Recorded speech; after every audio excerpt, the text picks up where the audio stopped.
Өз каталыгын кечире албаган адамдар башкаларга да ошондой мамиле кылышат. Бирок жаңылбаган адам жок. Аял өзүнө өтө эле катаалдык менен караса, күйөөсү менен балдарына да ошондой мамиле кылат.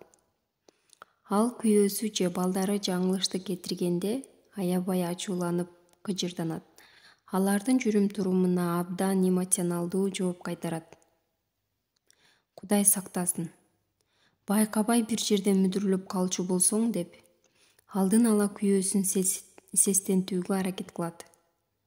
Ар дайым күйөөсүнө же балдарына бул сезим аркылуу аларды башкаруу үчүн күнөөлүү сезимди сиңирүүгө аракет кылат.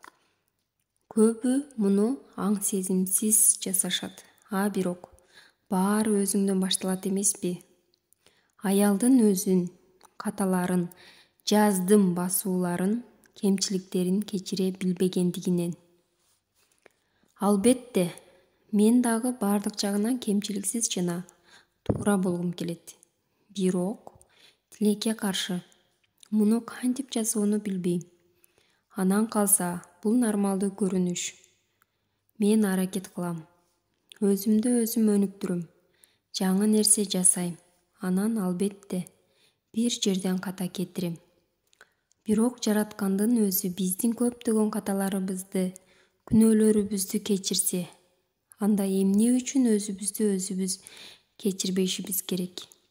Өзүң менен, ошондой эле башкалар менен дос болуп сүйлөшүүлөрдү жүргүзө билишиң керек. Өзүңүздү күнөөлөгөндү жана соттоону токтотуңуз. Ошондо гана башкалардын каталарына сабырдуураак мамиле кылууну үйрөнөсүз. Мына ошондо сиздин өсүшүңүз башталат. Алдыга жылуу, жаңы максаттарга жетүү, өзүңүздүн эң мыкты версияңыз болуу үчүн ресурстар жана энергия пайда болот. Өзүңүздү жемелөөгө тыгылып калбаңыз. Бул чоң тузак. Бул жол туңгуюкка алып барат.